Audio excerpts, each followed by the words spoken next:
In 1998, the World Wrestling Federation planned to build a 35-story wrestling-themed hotel and casino. It would feature rooms themed after Hulk Hogan, Andre the Giant, The Rock, and other icons of the sport, and host wrestling matches in its entertainment showroom. They even had a slogan for the endeavor, because life is one big crapshoot. In 1999, casino entrepreneur Bob Stupak announced plans to build the Titanic Hotel and Casino, which was going to be a 280-foot-tall recreation of the doomed ocean liner.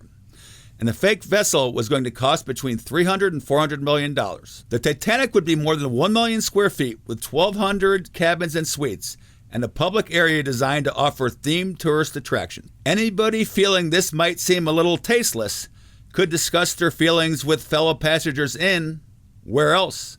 Club Icebreaker. Ultimately, the Titanic Hotel and Casino was rejected by the Las Vegas City Council. In 2019, Blue Tech Park planned to build an energy-efficient mini-city which includes net zero buildings, ultra-luxury residences, tech-smart office facilities, retail space, a futuristic 3,000-room hotel, a dream surfing destination with an innovative pool and an exotic beach environment, in addition to a full entertainment, state-of-the-art 1,200-foot tower. The total cost is going to be $7.5 billion. Onward from the bullshit of Blue Tech Park to something that is literally out of this world, and that is the $5 billion, 10,000-room Moon Resort and Casino. This ambitious and bizarre project was announced back in 2002, and some of the amenities included moon buggy rides, an international space station, and a terrestrial biosphere.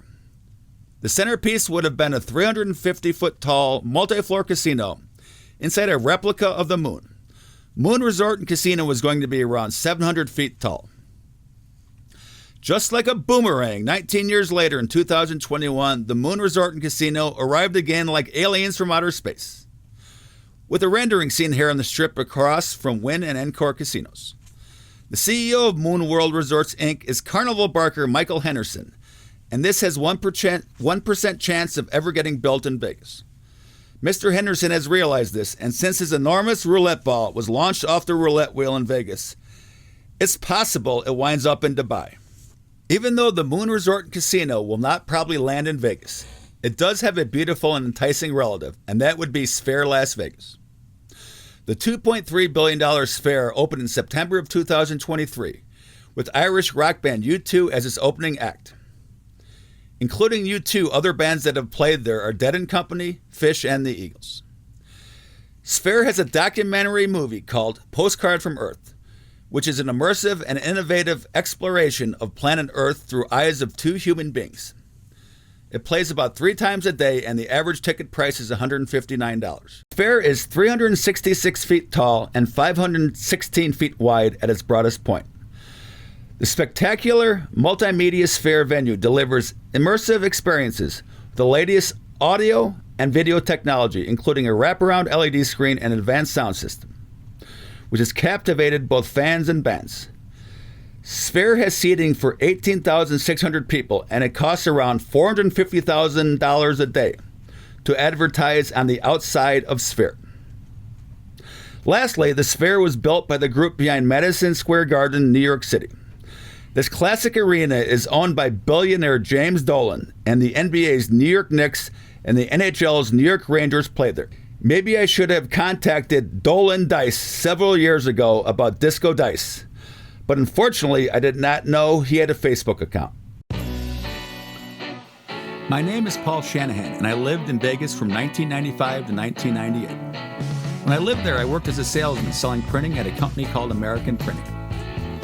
I used to go to the Voodoo Lounge occasionally, which is still located about 400 feet high at the top of the Rio Hotel and Casino, about 1 mile west of the Strip.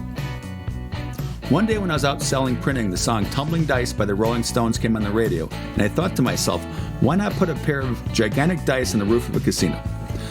That night, as I drank beer with my roommates and watched the series finale of Seinfeld, I thought Disco Dice nightclub was a great idea and might be worth pursuing. There are going to be 4 separate rooms in Disco Dice, but I am only going to talk about 3 of them. The Djibouti room has a great name, but is irrelevant today, except maybe in Djibouti, which is a small country located close to the Red Sea in eastern Africa. The website Djibouti.com is currently for sale for $594,888. The name of the company selling Djibouti.com is Afternic.com. Disco Fabulous referenced decade of glitter with glamorous updated authenticity. Like the great clubs of the 70s, bright lights and Meredice flash and spin in the rhythm of a customized audio system. A dance floor fills 1/3 of the room, next to the superior vista of Las Vegas. Glass tables and plush chairs fill in the middle of the area. The DJ booth hangs over the dance floor. The DJ spins disco and 70s rock. Stevie Wonder, Blondie, the Jackson 5, mixed with a dose of Prince, Beastie Boys, Run DMC, Duran Duran, and the like. Original 70s artifacts, neon signs, concerts, and movie posters subtly decorate the room. Uxmal Ultra Lounge. I came up with the name Uxmal because I wanted to have a name starting with the letter U to go with Ultra Lounge. By looking through a dictionary, I found Uxmal and I liked how it sounds. Uxmal Ultra Lounge. Uxmal is an ancient Mayan city in southeast Mexico. The Dice deck is going to be next to Disco Dice on the roof of the hotel. There's going to be 9 tables for VIP customers who want to have bottle service and drink cocktails outside, high above Vegas, on the roof of the hotel. 2 names that were going to be part of Disco Dice, Djibouti Room and Uxmal Ultra Lounge. I think they are both fantastic names, and I was a geography major and graduated from Illinois State University with a 2.35 GPA in 1989. That is not very impressive until you consider I had a fake ID made for me on the first day of class, my freshman year in August of 1984. During my drinking internship in Normal, Illinois, I drank in bars including Pub 2, Rocky's, and The Cellar. Rocky's used to have $3 all-you-can-drink Old Style on Wednesday nights from 8 to 11, and on Thursday nights had $2 pitchers of Old Style from 7 to 10. The Cellar had $1 32-ounce beers from open to close, and this included Budweiser and Busch. There was a utility closet in the cellar between the men's and women's bathrooms called the mop room, and about 1/3 of the time, I stumbled by people who were smoking pot inside. Occasionally, I was lured into the garden party by the enticing aroma and joined the festivities. The mop room had a small sewage drain, and over the years, many stoned potheads had their pot pipes and one-hitters fall to their untimely demise down the drain. Unfortunately for me, it looked like my Disco Dice nightclub concept would also go down the drain, but after 2 decades of trying, I still had one other option up my sleeve. In April of 2018, I decided to change the name and concept from Disco Dice Nightclub to Dice Nightclub. Realistically, the cost of a giant LED screen with the nightclub below it is much cheaper than 2 huge pair of dice on the roof of either a brand new building or on the roof of an existing building. So the dice roll finally came up snake eyes for Disco Dice. The cost of Disco Dice is around $20 million, and the cost of Dice Nightclub is around $10 million. In Vegas, your nightclub has to be either remarkable or it is invisible. And Dice Nightclub will be a massive 30 feet tall by 50 feet wide LED screen spread over at least 1,000 square feet with thousands and thousands of pixels that resemble a giant pair of dice. At around 100 feet high and on the top 2 floors of a parking garage will be Disco Fabulous, and customers in Disco Fabulous will have fantastic views of the strip while they drink and dance the night away. Disco Fabulous will cater to its entrepreneurial niche, which is the 40 to 60-year-old demographic by playing disco and dance music from the 70s and 80s. Both women and men in this age demographic would love Disco Fabulous because they have an opportunity to relive the good times of their youth, and Disco Fabulous will bring more customers into a nightclub that might not have gone to a nightclub at all. According to the Las Vegas Profile Study in 2019, the city of Las Vegas had 42.5 million visitors who spent $36 billion, and 38% were between 40 to 59 years old. 22% were 40 to 49 years old, 16% were 50 to 59 years old. Because of the COVID-19 pandemic, Vegas had 19 million visitors total in 2020, which is a 55% decline from 2019. Dice Nightclub is the right idea at the right time, and what goes together better than dice, drinking, gambling, and Vegas? The reason I'm doing my documentary Dice Dice Baby in Vegas is because the Oakland Raiders have moved to Vegas, and on September 21st, 2020, the Las Vegas Raiders beat the New Orleans Saints 34-24 in their inaugural game at Allegiant Stadium. This beautiful brand new stadium cost $2 billion to build, and it's located 1/2 mile west of the Strip, across Interstate 15 from Mandalay Bay Hotel and Casino. At this location in May of 2017, the Oakland Raiders bought 62 acres of land for $77.5 million. Michael Parks, first vice president of CBRE Real Estate, and the late John Knott, executive vice president of CBRE Real Estate, brokered this multi-million-dollar deal with the Raiders. In January of 2021, Michael Parks was on a podcast called On the Corner of Main Street, and he talks about some of the more interesting real estate deals he has brokered in Vegas. The episode number is 29. The money and loans come from 4 separate sources to build Raider Stadium. Number 1, $750 million comes from the state of Nevada, and this is taxes on hotel rooms that tourists visiting Vegas stay in.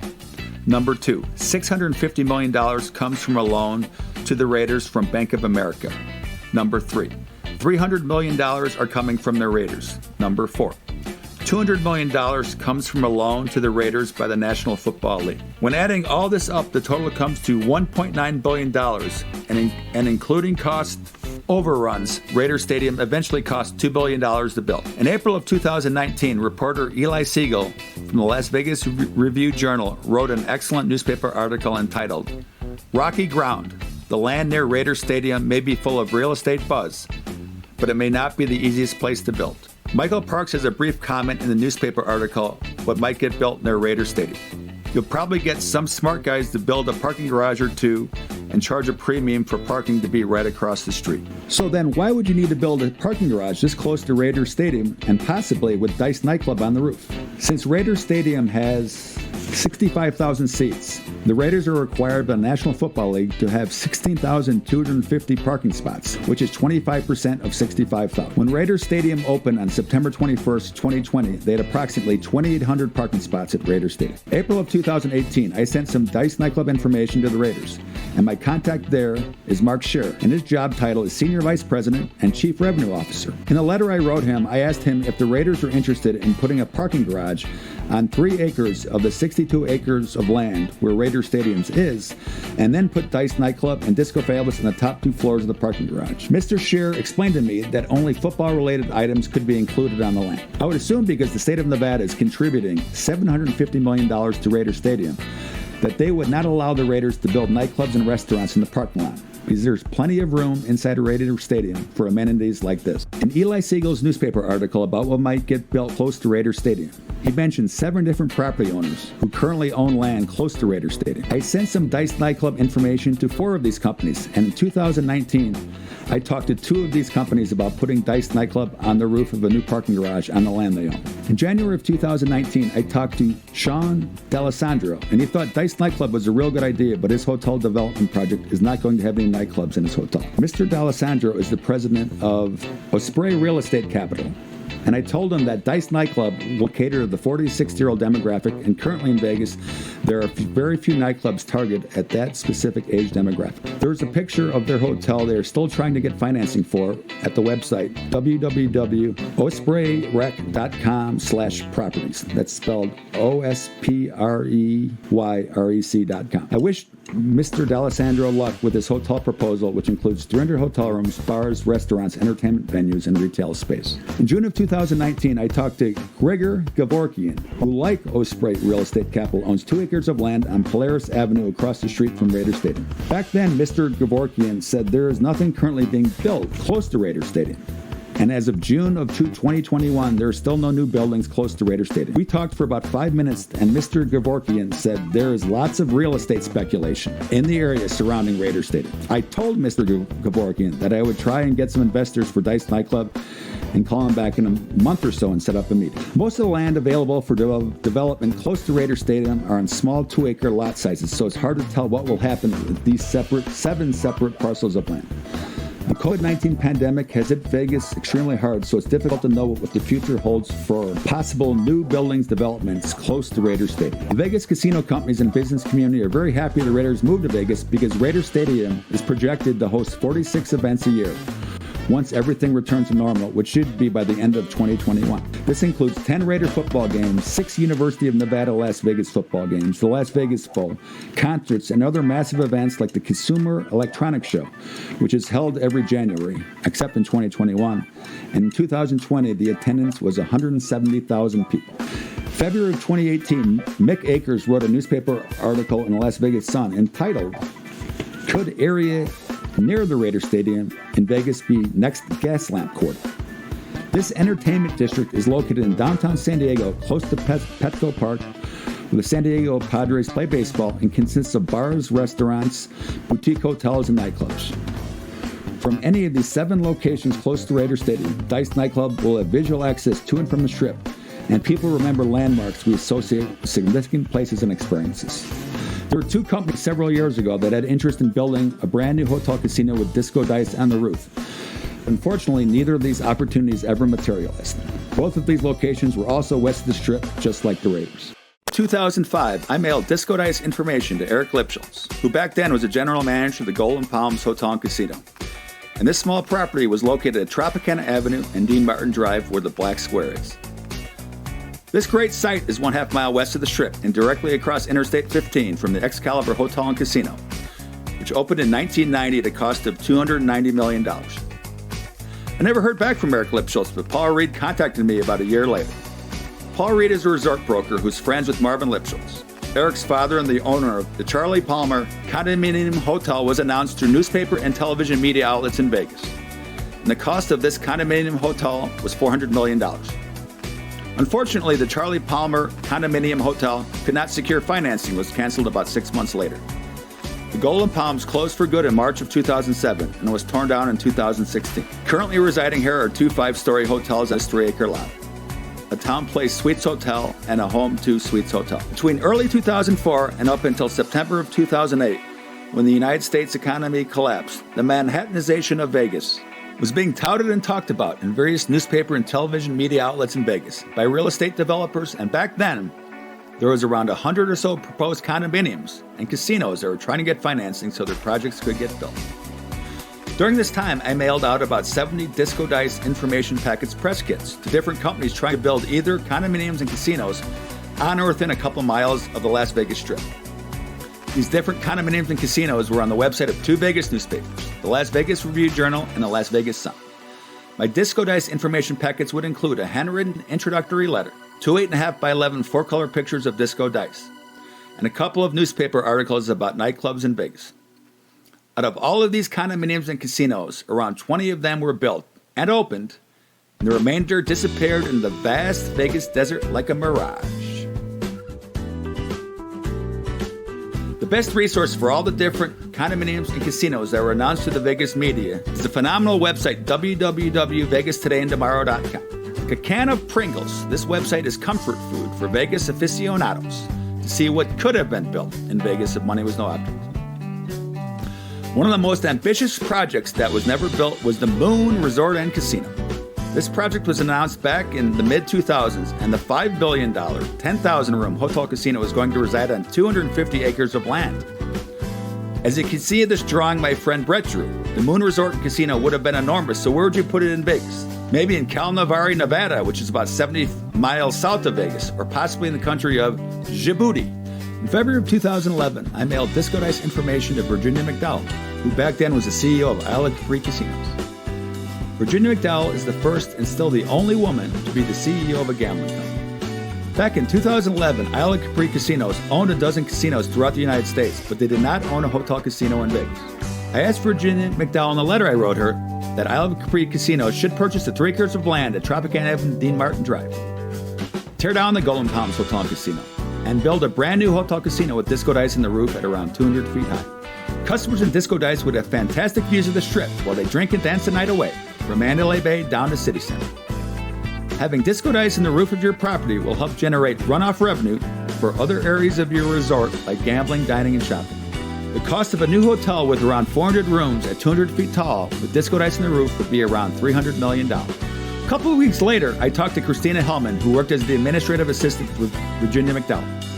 Christina was very nice, and I talked to her several times about Disco Dice between March of 2011 through March of 2013. Here's the email exchange between Christina and me in December of 2012. Good talking to you. Again, feel free to follow up with me anytime next week. My direct line is 314-555-1212. Here is my response. Christina, thanks for taking time this morning to talk to me about my nightclub concept for Vegas, Disco Dice Nightclub. My website is discodice.com. Disco Dice Nightclub will have 3 separate rooms: Disco Fabulous, Djibouti Room, and Uxmal Ultra Lounge, and will cater to a wide demographic of customers ranging from 21 to 60 years old. In 2011, 38.9 million visitors spent $36 billion in Vegas and $7.3 billion went to gambling.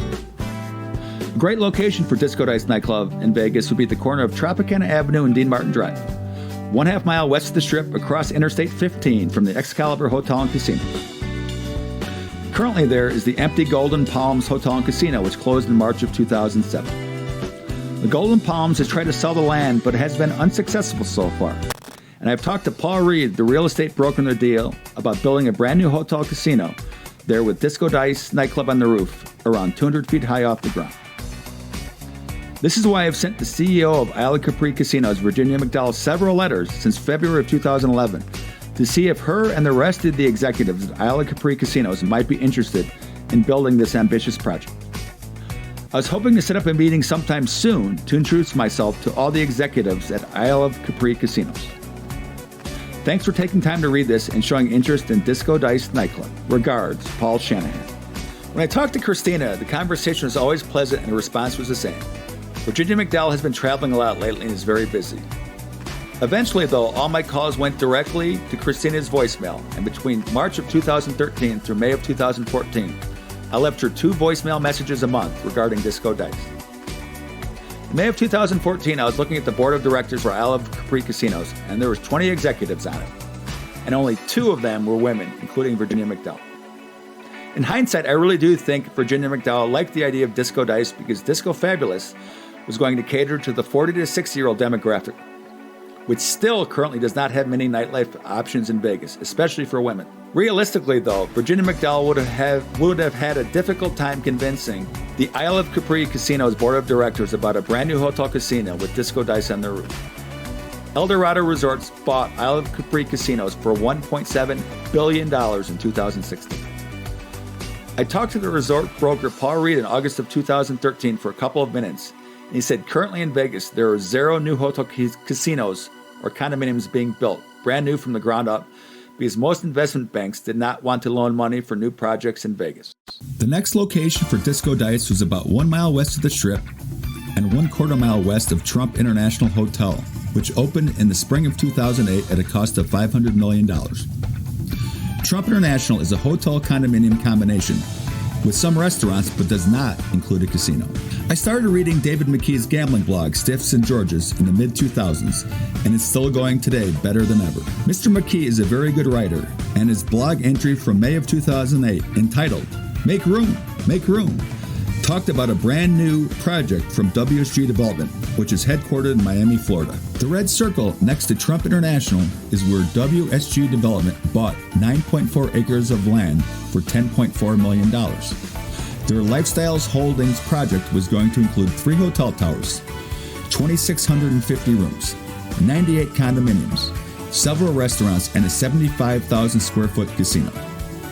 Unfortunately for WSG Development, the Clark County Planning Commission rejected their proposal with 3 towers because it would require including a 520% increase in the allowable building height. Considering that I started filming my documentary here back in November of 2019, you can see there is an enormous Planet 13 marijuana dispensary located here. Before we talk about the marijuana mayhem that is currently happening in Vegas and the rest of the USA, let's get back to WSG Development and their banking lending partner, Lehman Brothers.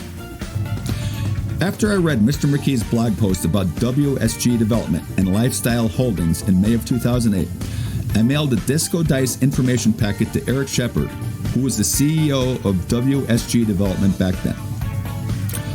I left a voicemail message twice a month with Mr. Shepard's secretary until Lehman Brothers declared bankruptcy in September of 2008. Back in 2008, WSG Development had already built and owned numerous condominiums and shopping centers throughout the USA.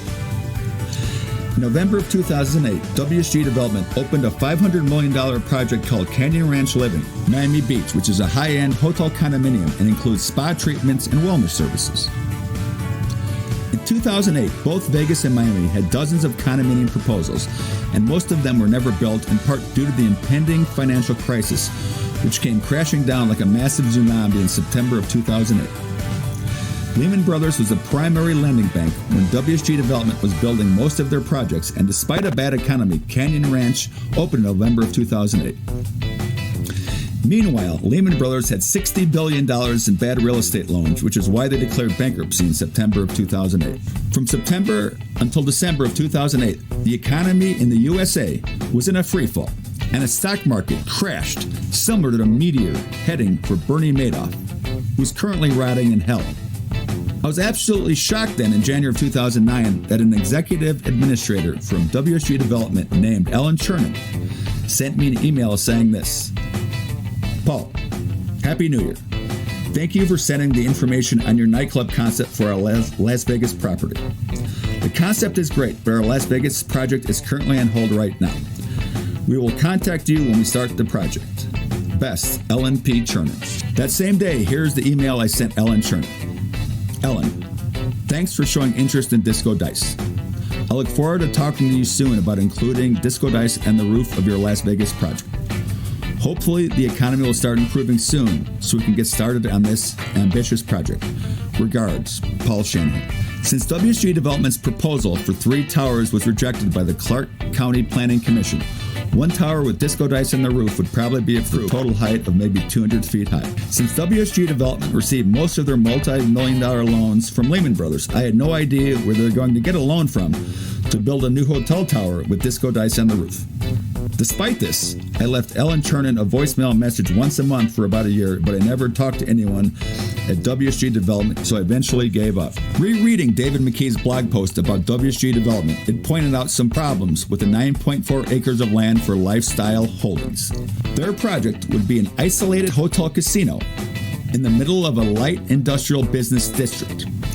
Also, Lifestyle's land has a Desert Inn overpass to the north and the Union Pacific Railroad tracks to the east, so the noise problems could have been air splitting. In a situation like this, the land goes into bankruptcy, and another entrepreneur/business comes along and purchases the land at a steep discount. Some of the time in life, it's not what you know, it's who you know. Planet 13 Marijuana Dispensary is owned by its 2 co-CEOs, Bob Grosbeck and Larry Scheffler, who were both former politicians.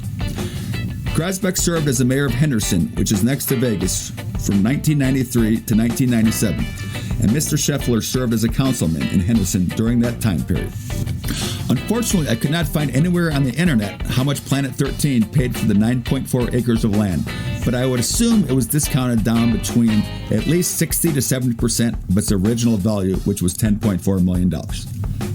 That means Planet 13 probably paid between $3 to $4 million for the land. This is the gray area of real estate, where people who have connections can get a fantastic deal, unbeknown by the general public. Since Vegas is the #1 party town in the USA, building a marijuana dispensary 1 mile west of the Strip and down the street from Resorts World, Wynn, and Palazzo casinos was a great idea by both Mr. Grosbeck and Mr. Scheffler. Planet 13 opened in November of 2018 at a cost of $7.5 million. Planet 13 is 112,000 square feet in size, and a 24-hour dispensary accounts for 15,000 square feet of space. From the ashes of Lehman Brothers' $60 billion bankruptcy arises the largest cannabis store in the world. Viva Las Vegas! Since I have worked on my Disco Dice and Dice nightclub concepts over 20 years, I have read numerous newspaper articles about Vegas, and then in September of 2018, Eli Siegel from the Las Vegas Review-Journal had this doozy.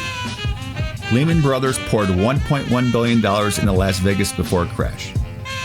It said that Lehman Brothers had loaned WSG Development $15 million to purchase 9.4 acres of land in October of 2004, where Planet 13 currently resides. The original amount of the loan was supposedly $10.4 million. At the time, WSG Development and Lehman Brothers were building and developing several projects together, so the extra $4.6 million probably went to construct another condominium, shopping center, etc. somewhere else in the USA. In total, Lehman Brothers loaned or invested in 12 projects at a cost of $1.1 billion. The next failed condominium I'm going to talk about is Vegas 888, and Del American Real Estate Group bought 8.6 acres of land at the corner of Flamingo Road and Bellevue Boulevard for $50 million in 2004. In December of 2004, Lehman Brothers loaned Del American Real Estate Group $80 million to try to help build this fantastic-looking condominium. As you can see in the video here, there was a small hotel currently under construction back in 2019, along with a Walgreens. Behind the Walgreens, there were some chain restaurants, including a Chick-fil-A and Denny's. Large corporations similar to these three companies are profitable because they are located 1 mile west of the Strip. There are also several Walgreens and CVS stores on the Strip because casinos on the Strip can charge $6 for a bottle of water or a can of Coke. Vegas 888 was going to be directly east of the Palms Hotel and Casino, and the cost was going to be around $550 million. Back in 2004, the Palms is one of the most successful and popular properties in Vegas. The Palms opened in 2001 at a cost of $270 million, and George Maloof was the owner. Back then, his brothers Joe and Gavin owned the NBA basketball team, the Sacramento Kings, so these three brothers were all extremely successful and also very busy running a casino and an NBA team. In 2002, several months after the Palms opened, a reality TV show called MTV's Real World Las Vegas was shown on MTV about the Palms. It showed the participants in Rain, the popular nightclub, and many other locations throughout the property to help promote the Palms. George Maloof was the first casino operator in Vegas to have a reality TV show filmed in his casino. The result was publicity and hype that made the Palms extremely profitable and successful. So that is two condominium projects about a mile or so west of the Strip that Lehman Brothers lost a combined $95 million on. In the Zeros decade, Lehman Brothers purchased vast tracts of land throughout the USA with mortgages that did not provide the funds in which to develop the land, and this resulted in $60 billion in bad real estate loans. On September 6, 2018, the Wall Street Journal had a newspaper article branded a villain. Lehman's Dick Fuld chases redemption. The former CEO of Lehman Brothers is Dick Fuld. His new company, which is named Matrix, has a frame print which greets visitors with a stark message. That was then. This is now. Obviously, Dick Fuld wants everyone currently on planet Earth to forget about the $60 billion mistake him and the executives at Lehman Brothers made back in the Zeros. In Vegas, Lehman Brothers was catapulted into the desert like a giant tumbleweed and kept rolling downhill through Boulder City and eventually fell off the Hoover Dam and drowned 600 feet below in Lake Mead. Before the bankruptcy, Lehman Brothers was the fourth largest investment bank in the USA. The main reason why at least 80% of the condominium proposals in Vegas were never built in the decade of the Zeros was because in November of 2004, gambling giant MGM Resorts International announced the largest privately financed construction project ever in the USA, the $8.4 billion City Center. City Center has a phenomenal location in the middle of the Strip and had fantastic architects design the buildings, including Cohen Peterson Fox, Sir Norman Foster, Helmut John, and Raphael Viñoly.